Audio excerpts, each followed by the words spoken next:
18-year-old Lily Carter vanished after her senior prom, leaving behind only a single silver shoe on the side of Lake Road. For 10 years, the search yielded nothing but dead ends and fading hope.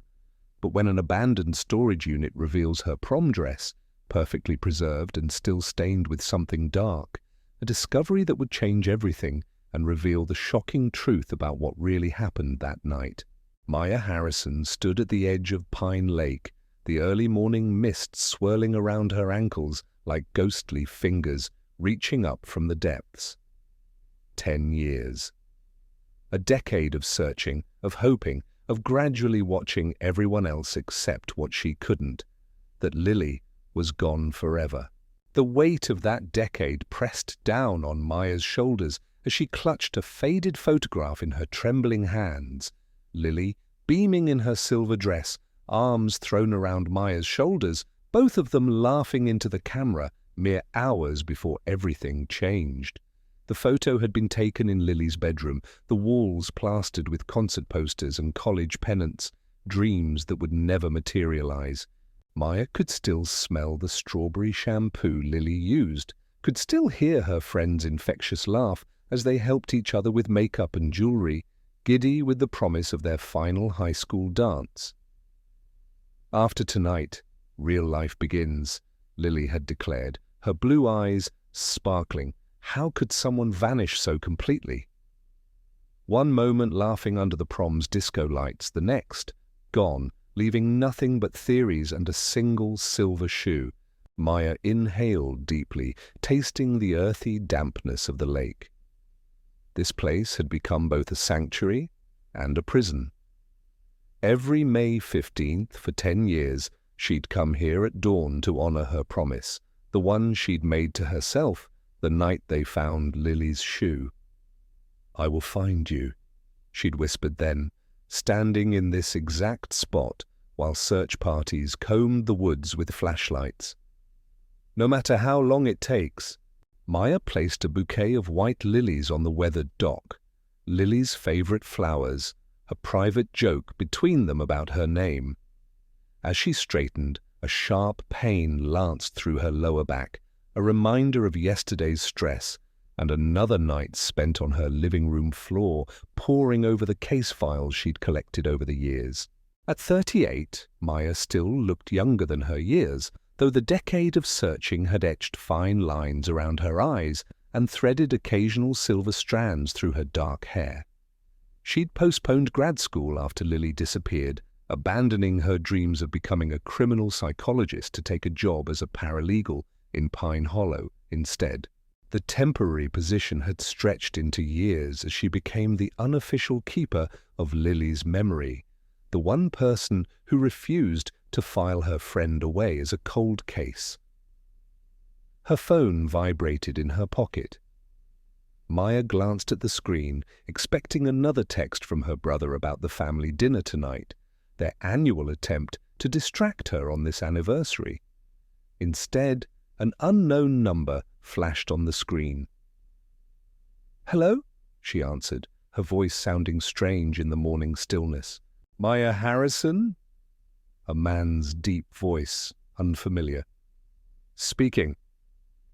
"This is Carl Dawson, manager at EZ's store on Highway 16. He cleared his throat uncomfortably. "Look, this might sound strange, but we've found something you should see. Something about your friend, the Carter girl." Maya's heart stuttered, then raced ahead at double speed. After 10 years, she'd learned to temper her hope. Too many false leads, too many disappointments. But Carl Dawson's hesitant tone sent electricity shooting through her veins. "What did you find?" Her voice remained steady, a skill perfected through years of disappointment. "A storage unit went into default 8 months ago. Owner never responded to notices, so we're clearing it for auction today." He paused. "Found a bunch of newspaper clippings about that missing girl, your friend, and something else. Something, well, you should come see for yourself." "I'll be there in 20 minutes, Maya said, already walking rapidly toward her car, heart pounding against her ribs. She didn't allow herself to hope, not really. But after 10 years of dead ends, any new thread demanded attention. The EZ Store facility sat on the outskirts of Pine Hollow, a sprawling complex of orange doors set into corrugated metal buildings, arranged in neat rows like dominoes. The harsh morning sunlight glinted off metal roofs as Maya pulled into the gravel parking lot, her tires crunching over loose stones. Carl Dawson stood beside an open storage unit, a heavy-set man in his 50s with thinning grey hair and deep lines etched around his mouth. His EZ Store polo shirt strained against his substantial belly, and he shifted nervously from foot to foot as she approached. "Miss Harrison, thanks for coming so quickly." He extended a meaty hand, then withdrew it when he noticed her distracted expression. "It's this one here, Unit 217, been rented for almost 10 years under the name John Smith, paid annually in cash until last year." Maya barely registered his words as she stepped toward the open unit, her skin prickling with an awareness she couldn't explain. The storage unit was small, maybe 10 by 10 feet, and packed with cardboard boxes. A stack of newspapers had been removed and placed on a folding table outside the door. The headline from the Pine Hollow Gazette caught her eye immediately. "Local teen still missing after 3-month search." Her own face stared back at her from a smaller photo beneath the headline, younger, shell-shocked, standing beside Lily's parents during a press conference. The memory sliced through her with knife-like precision, the harsh camera flashes, the microphones thrust toward their faces, Angela Carter collapsing halfway through her plea for information about her daughter. "That's not all," Carl said, breaking into her thoughts. "The weird stuff's over here." He led her deeper into the unit, past boxes labeled with dates spanning the past decade. In the back corner stood a large plastic storage bin with its lid removed. Maya peered inside and felt the ground tilt beneath her feet. Carefully preserved in layers of acid-free tissue paper was a silver dress. Lily's prom dress, the dress she'd been wearing the night she disappeared. Maya would have recognized it anywhere. She'd helped Lily pick it out, spent hours with her trying on different options before Lily had twirled in this one and declared it perfect. The silver fabric caught the light as it had that day in the store, thousands of tiny sequins shimmering like diamonds. "Oh my God," Maya whispered, reaching out with trembling fingers before pulling back. She'd processed enough crime scenes in her research to know better than to contaminate evidence. "Have you called the police?" Carl nodded, his expression grave. "Right after I called you. They're sending someone over." Maya circled the bin, cataloguing details with the precision she'd developed over years of amateur investigation. The dress was almost exactly as she remembered it. The sweetheart neckline, the delicate beading along the bodice, the way the skirt flared from the fitted waist. But then she noticed something she couldn't reconcile with her memories. A dark, brownish stain spread across the right side of the bodice, long dried but unmistakable. Blood. Her stomach lurched violently. She turned away, pressing her fist against her mouth to stifle the sudden wave of nausea. "Who rented this unit?" she demanded once she'd regained control. "You must have records, security footage, something." "Like I said, paid in cash, called himself John Smith." Carl looked uncomfortable. No ID requirement back then for cash rentals. New owner changed the policy a few years back, but this was grandfathered in. As for footage, our system only keeps 90 days of recordings. Maya pulled out her phone and began taking pictures, her mind racing. After 10 years of searching, of clinging to increasingly fragile hope, here was something tangible, something real. If Lily's dress was here, preserved like some twisted trophy, what did that mean? Had someone been keeping it all this time, a silent confession locked away but not destroyed?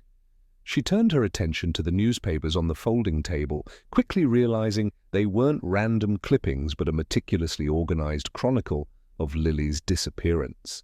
Every article from the Pine Hollow Gazette, the County Times, even national coverage when the case briefly captured wider attention, all preserved in plastic sleeves arranged chronologically. Some had passages underlined in red ink, others had handwritten notes in the margins. Most disturbing were the personal photographs mixed in with the newspaper clippings, candid shots of Lily at school, at the mall, walking to her car, photos taken without her knowledge. Maya's hands trembled as she realized what she was looking at. Not just a record of the case, but a stalker's obsessive documentation.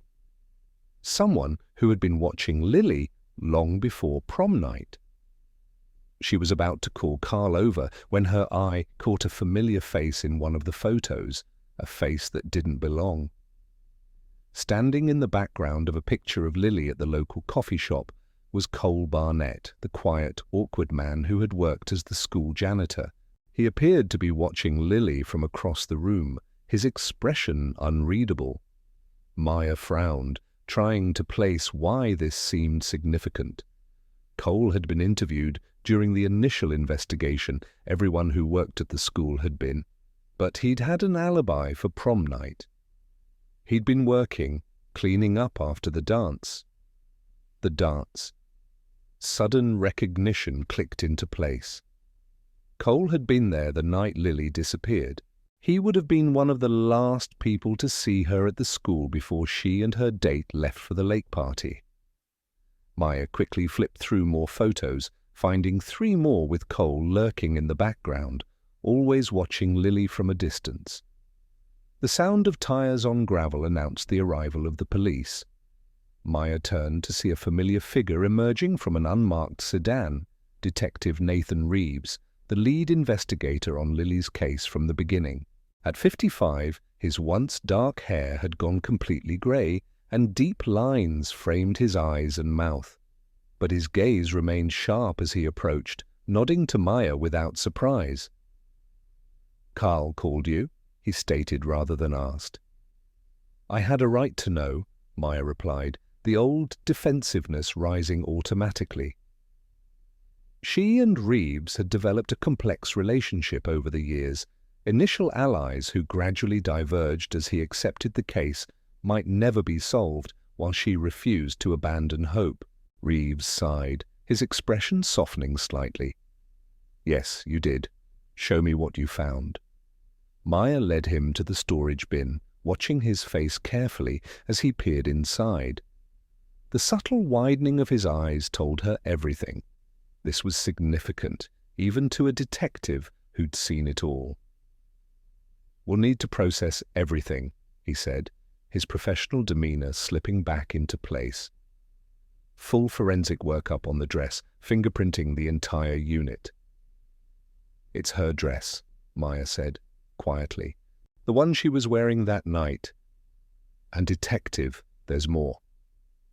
She showed him the collection of photos, pointing out Cole Barnett in the background. He was watching her. For months, maybe years before she disappeared. Reeves studied the photos, his expression darkening. "Cole Barnett," he murmured. "He's still in Pine Hollow.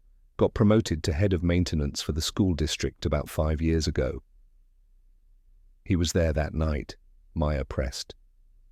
"At the prom, cleaning up. He was interviewed, had witnesses placing him at the school until after midnight." "But Lily disappeared around 1 a.m., Maya pointed out. "That's enough time for him to get to the lake if he left right after his shift." Reeves pulled out his phone, stepping away to make a call. When he returned, his face was grim.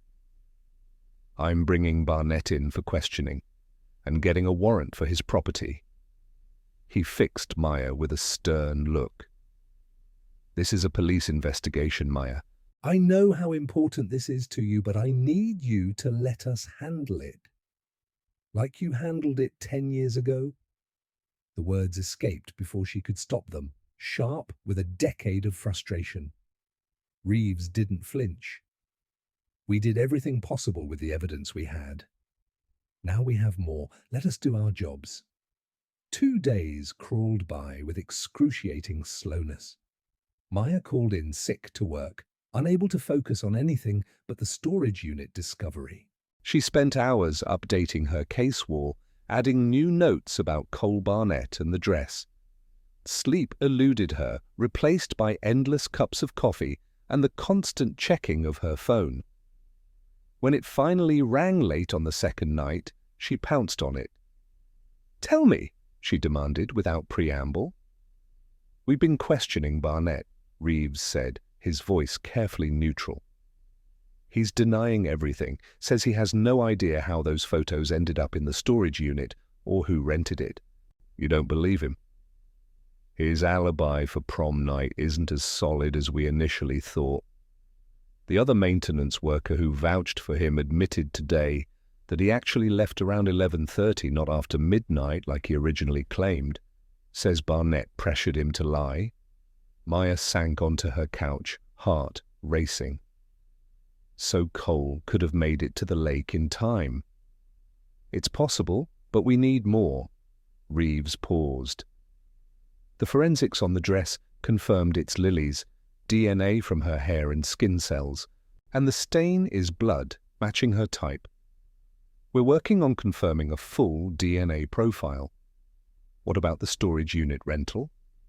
Paid in cash, like the manager said, but we pulled surveillance from the bank 2 blocks away. Footage shows Barnett making a large cash withdrawal the day before each annual payment was due. Maya's breathing quickened. "Are you going to arrest him?" "We're building the case. Right now it's all circumstantial. We need something more concrete to connect him directly to Lily's disappearance." After hanging up, Maya paced her apartment, the walls suddenly too close, too confining. The discovery of the dress had cracked open a door that had been firmly shut for years. But what lay on the other side? Not knowing what had happened to Lily had been its own kind of torture. But would knowing be any better? She caught sight of herself in the bathroom mirror. Pale face, dark circles under her eyes, hair pulled back in a messy ponytail. When had she last eaten? Slept properly? She couldn't remember. The investigation had consumed her completely, as it had in those first frantic months after Lily disappeared. The buzzing of her intercom jolted her from her thoughts. She glanced at the clock, 11:42 p.m., far too late for casual visitors. "Who is it?" she asked warily through the intercom. "It's Jessica," a young female voice replied. "Jessica Weber, from the Crown Cafe. I need to talk to you. It's about Lily Carter." Maya buzzed her in, confusion mingling with curiosity. Jessica Weber was the 19-year-old barista at the coffee shop Maya frequented, a college freshman who worked part-time while studying criminal justice at the community college. They'd spoken occasionally about Maya's paralegal work, but never about Lily. Jessica appeared at her door moments later, her usual cheerful demeanor replaced by visible anxiety. Her dark hair was pulled into a messy bun, and she clutched her phone in white-knuckled fingers. "I'm sorry to come so late," she said, as Maya ushered her inside. "But I saw the news about them bringing in that school maintenance guy for questioning about Lily Carter. And I remembered something weird." "What is it?" Maya asked, gesturing for Jessica to sit on the couch. "So, I live over on Maple Street, right? 3 houses down from that Barnett guy." Jessica's words tumbled out rapidly. "Always thought he was just this quiet, kind of sad older dude. Waves when he sees me, but doesn't talk much. But for the past few weeks, he's been acting strange, pacing in his yard at night. And twice I've seen him carrying, grocery bags out to his car super late, 2 or 3 a.m. Maya's pulse quickened. "When was the last time you saw him doing this?" 2 nights ago, right before they brought him in for questioning." Jessica pulled up something on her phone. "I took this from my bedroom window because it seemed so weird." The photo showed Cole Barnett loading what appeared to be a duffel bag into the trunk of his car, the scene illuminated by a single streetlight. The timestamp read 2:17 a.m. "Have you shown this to the police?" Maya asked. Jessica shook her head. "I was going to, but then my roommate said I was being paranoid, that it's not illegal to pack your car at night. But then I heard about him being questioned about that missing girl, and I remembered how you're always talking about her case." Maya was already reaching for her phone to call Reeves when Jessica suddenly gasped, staring at Maya's case wall. "That's my track coach," she said, pointing to a photo in the corner, a recent addition from Maya's research into Cole Barnett's current life. The photo showed Cole at a high school track meet, standing near the coaching staff. "Coach Daniels?" Maya frowned, following Jessica's gaze to the tall, blonde woman standing beside Cole in the picture. "No, Coach Miller, Sarah Miller. She just started this year." Jessica moved closer to the photo. "She's really nice, but super private. Some of the girls were saying she moved here after some bad breakup." A chill swept through Maya as she studied the woman's face. Pretty, but forgettable. Perfectly ordinary, except... "Her eyes," Maya murmured, leaning closer. "Blue eyes. Like lilies." The next hours passed in a blur of activity. Detective Reeves dispatched officers to Coach Miller's address, a small rental on the edge of town, only to find it empty, with signs of hasty departure. Meanwhile, forensic teams descended on Cole Barnett's house with a new search warrant, focusing on areas they hadn't thoroughly examined during their initial search. Maya paced the police station lobby, having refused to be sidelined now that they were so close. Jessica sat nearby, giving her statement to a female officer, her expression a mixture of confusion and dawning horror as she realized the potential significance of what she'd observed. At 3:17 a.m., Reeves emerged from the back offices, his face ashen. "We found a hidden room," he said without preamble. "Behind a false wall in Barnett's basement, soundproofed." Maya's stomach dropped. What kind of room? "The kind someone lives in against their will. A bed bolted to the floor, a toilet, chains." His voice was clinically detached, but his eyes betrayed his disgust. And there were hundreds of photos on the walls, mostly of Lily over the years, but recent ones too, of a woman who appears to be this Coach Miller. "It's her, isn't it?" Maya whispered, the impossible thought taking shape. "It's Lily." Reeves didn't confirm or deny, his professional caution holding firm. "We don't know yet, but Barnett's been living with someone. The neighbors confirm a woman they believe to be his girlfriend, moved in about 2 years ago, kept to herself, rarely left the house." "Where would he take her?" Maya demanded, her mind racing. "If he realized you were onto him, where would he go?"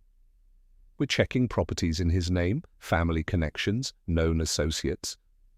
"What about the lake?" Jessica interjected, earning surprised looks from both Maya and Reeves. Yesterday, in the cafeteria, Coach Miller told Amber Sullivan she'd never seen the sunrise over water before, but was finally going to tomorrow morning. Amber thought it was weird because, who cares about sunrises, right? But maybe... Reeves was already moving, barking orders into his radio. "All units to Pine Lake, northeastern shore, approach without sirens, possible kidnapping suspect with victim." Maya grabbed her keys, ignoring Reeves's protest that she should stay behind. "I've been searching for her for 10 years, she said fiercely. "I'm not waiting now." The eastern sky was just beginning to lighten as a convoy of police vehicles rolled silently into the Pine Lake Recreation Area parking lot. Headlights extinguished for the final approach. Maya's hands shook as she cut her engine, the enormity of the moment threatening to overwhelm her. Could it really be Lily? After all this time? Officers deployed around the perimeter with practiced efficiency, their movements barely visible in the pre-dawn darkness. Through the trees, Maya could make out the lake's still surface, a perfect mirror for the fading stars above. The same view she'd contemplated every May 15th for a decade, never knowing that Lily might be alive, imprisoned just miles away. "Stay back," Reeves ordered as he checked his weapon. "We don't know what we're walking into." But Maya had already spotted them, two figures silhouetted against the shimmering water. One standing, one seated on the old wooden bench where she herself had sat countless times during her ritual visits. Without conscious thought, she moved forward, her feet finding the familiar path through the underbrush. "Maya!" Reeves hissed behind her, but she barely heard him. She emerged onto the lakeshore trail, her heart pounding so loudly she was certain it would give her away. 20 yards ahead stood Cole Barnett, his back to her, as he gazed out over the water. And on the bench, a slender woman with hair that caught the first golden rays of sunrise, not the bright blonde of Maya's memories, but a more subdued honey color, streaked with premature gray. "It's beautiful, just like I promised," Cole was saying, his voice carrying in the still morning air. "See? I keep my promises. Always have." The woman didn't respond, her posture rigid. Even from behind, Maya could see the unnatural stiffness of her shoulders. "We'll start over somewhere new," Cole continued. "Somewhere no one knows us. You'll have a garden, like you've always wanted." Maya took another step forward, a twig snapping beneath her foot. Cole whirled around, his expression darkening as he spotted her. "You," he spat. "You're the one who wouldn't let it go." The woman on the bench turned slowly, and Maya's world narrowed to a single point of focus. The face was thinner, the once youthful features now sharp with years of hardship. But the eyes, those piercing blue eyes, remained unchanged. Lily. For 10 years Maya had imagined this moment, dreamed of it, prayed for it. But nothing could have prepared her for the reality of seeing her best friend alive after a decade of believing her dead. A sound escaped her throat, half sob, half laugh. "Lily," she whispered. Something flickered in Lily's eyes, recognition, hope, fear. Her lips parted, but before she could speak, Cole moved with unexpected speed, pulling Lily to her feet and pressing something against her side, the glint of metal visible even in the dim light. "Stay back!" he shouted as officers emerged from the trees, weapons raised. "I swear I'll use this!" Maya raised her hands placatingly, her focus entirely on Lily's face. "It's okay," she said softly. "It's going to be okay now." "Nothing is okay," Cole snarled, his face contorted with desperation. "You ruined everything. We were happy. Tell them, Sarah. Tell them how happy we were." Lily's eyes never left Maya's face. "My name is Lily," she said, her voice hoarse but resolute. "Lily Carter?" The simple declaration seemed to break something in Cole. His grip on her arm tightened visibly, making her wince. "You don't mean that," he said, voice cracking. "After everything I've done for you, everything I've given you." "You took everything from me," Lily replied, a decade of suppressed rage suddenly visible in her trembling form. "My family, my future, my name." Maya inched closer, aware of Reeves and his officers moving into position behind her. "Cole," she said carefully, "it's over. Let her go and we can talk about this." "There's nothing to talk about," he shouted, becoming more agitated. "She's mine. I saved her." "From what?" Maya asked, keeping her voice calm despite the terror coursing through her. "From being ordinary. From being just another pretty girl who peaks in high school and spends the rest of her life reminiscing about the good old days." His eyes gleamed with a fervor that chilled Maya to her core. "With me, she's special, precious, protected." "I was never yours to save," Lily said, a new strength entering her voice. "Or to keep." In that moment, Maya saw something she recognized. The old Lily, the one who had stood up to bullies in school, who had never backed down from a challenge. Despite everything she'd endured, that core of steel remained intact. What happened next unfolded with dreamlike slowness. Cole, sensing the inevitable, began dragging Lily toward the water's edge. Officers advanced, Reeves shouting commands that seemed to come from very far away. Maya lunged forward instinctively, reaching for her friend as Cole raised the knife. And then Lily moved, twisting in his grasp with a practiced motion that sent them both off balance. She drove her elbow back with surprising force, connecting with Cole's solar plexus.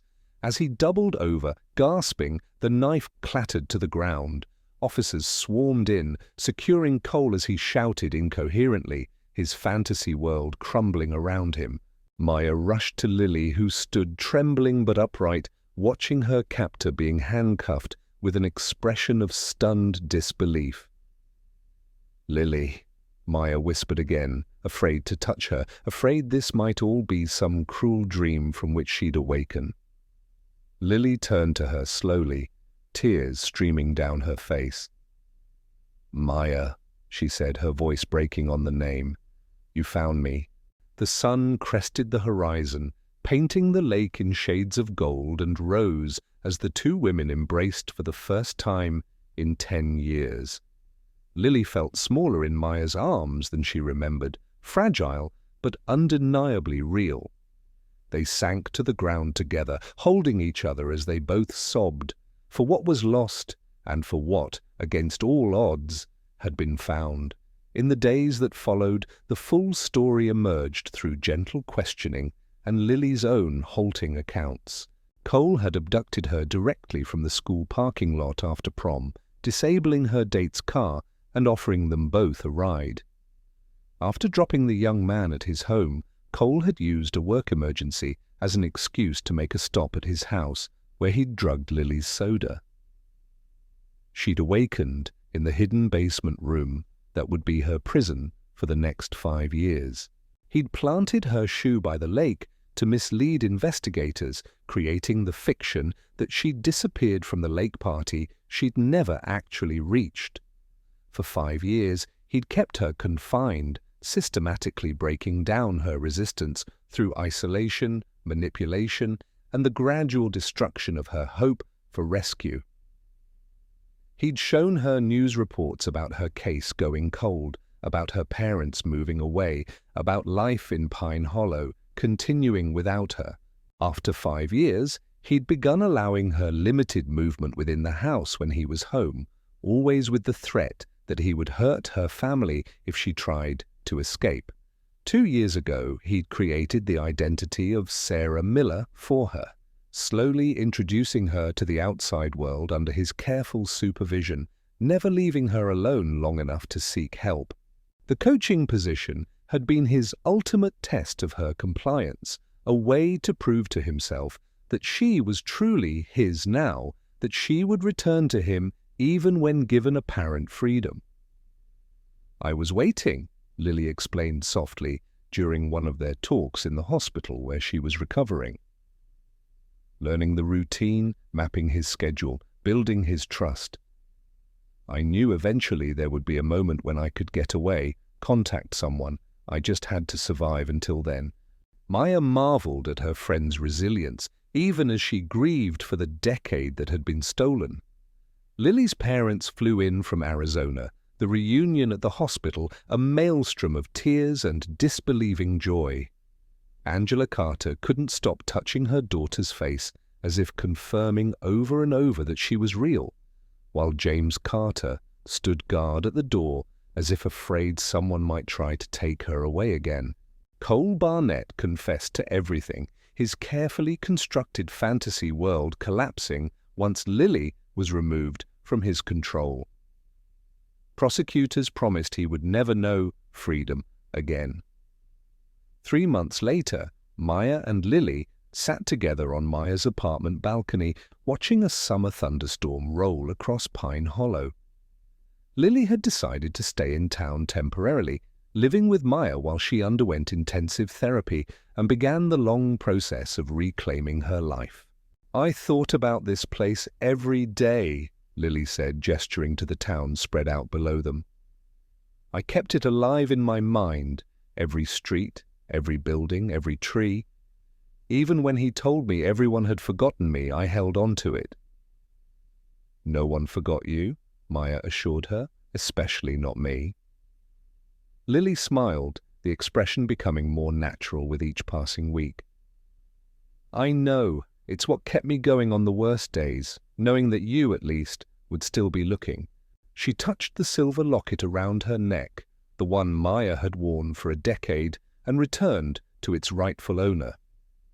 "When I saw my picture inside this, I knew immediately you'd never given up." "I couldn't," Maya said simply. "It would have meant giving up part of myself." Thunder rumbled overhead, and rain began to patter against the roof. Lily tilted her face up, closing her eyes as spray from the storm misted her skin. "I missed this," she whispered. "Rain, wind, the smell of wet earth. In the basement there was nothing, just the same recycled air, day after day." Maya's heart ached at the simple joy Lily found in experiences most people took for granted. There were still dark days, nightmares that left Lily screaming, moments of disorientation when she forgot she was free, panic attacks triggered by closed doors or the smell of the cologne Cole had worn. But there were good days too, increasingly so. "I applied to the Victims Advocacy Program at the community college," Lily said after a comfortable silence. "Spring semester.